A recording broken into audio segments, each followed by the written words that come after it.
Presiden muda ini bikin dunia geger. Bayangkan, penjara dihapus, penjahat dilepas ke ladang, dan ajaibnya, angka kriminal malah turun drastis. Apa yang sebenarnya terjadi di Burkina Faso?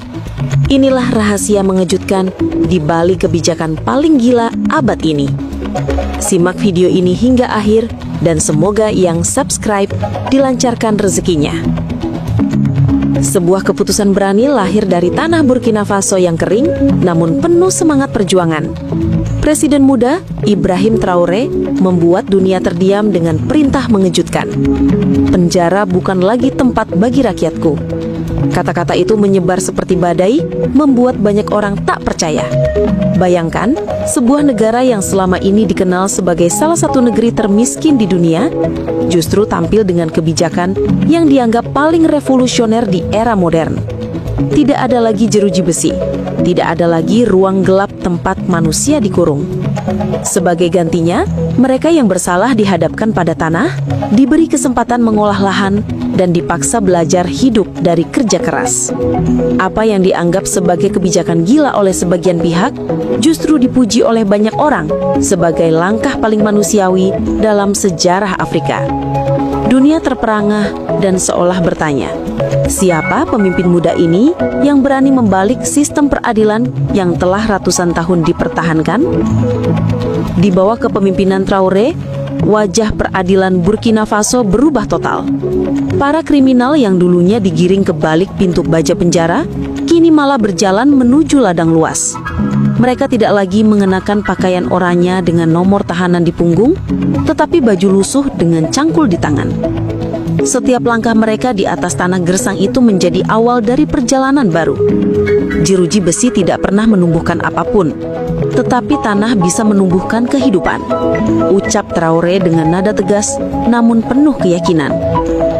Kata-kata itu mengguncangkan logika dunia, seakan menampar peradaban modern yang selama ini hanya mengenal hukuman dengan cara mengurung dan memutuskan masa depan seseorang. Kini para tahanan itu bukan lagi budak penjara, melainkan penjaga tanah. Mereka diberi lahan, diberi bibit, diberi kesempatan kedua untuk membuktikan bahwa bahkan orang yang pernah salah pun bisa menjadi sumber kehidupan. Pemandangan yang terjadi di ladang-ladang Burkina Faso membuat hati banyak orang luluh. Mereka yang dulu dikenal sebagai perampok, pencuri, atau pengedar, kini terlihat berlutut di tanah. Bukan untuk meminta maaf, melainkan untuk menanam.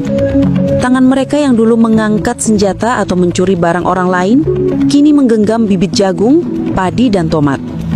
Suara yang terdengar dari mulut mereka bukan lagi sumpah serapah atau caci maki, melainkan doa-doa lirih agar benih yang ditanam bisa tumbuh subur.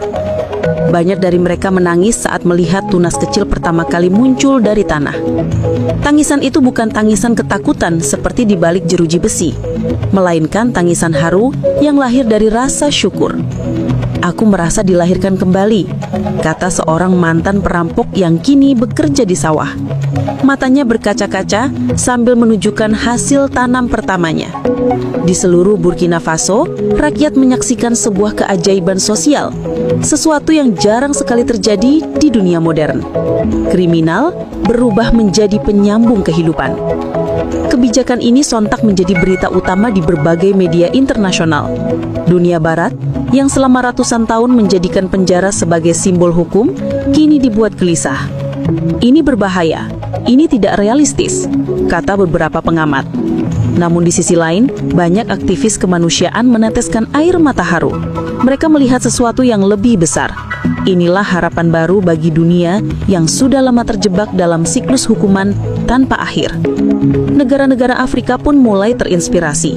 Dari Ghana, Mali, hingga Nigeria, para pemimpin muda bertanya-tanya, apakah ini jalan baru untuk membebaskan rakyat dari rantai kolonialisme hukum barat? Burkina Faso yang kecil dan miskin, yang sering diremehkan dalam peta dunia, kini berdiri di pusat perhatian global. Dunia seakan menatap satu titik di benua hitam dan bertanya-tanya, apakah mungkin eksperimen berani ini menjadi titik balik peradaban? Perubahan nyata terlihat di desa-desa kecil Burkina Faso. Warga yang dulu takut keluar rumah karena ulah penjahat, kini justru menyambut mereka dengan tangan terbuka. Orang-orang yang dulu merampas hasil panen kini ikut membantu tetangga mengolah lahan.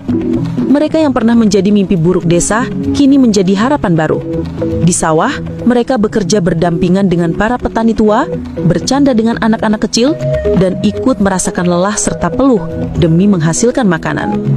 Di beberapa tempat, para mantan penjahat bahkan menjadi tokoh yang dihormati karena kegigihannya menebus kesalahan. Dulu aku menghilangkan panen karena ulah mereka. Sekarang mereka justru memberiku benih, kata seorang ibu desa sambil tersenyum haru. Dari musuh, mereka berubah menjadi saudara. Dari beban, mereka menjadi pahlawan desa.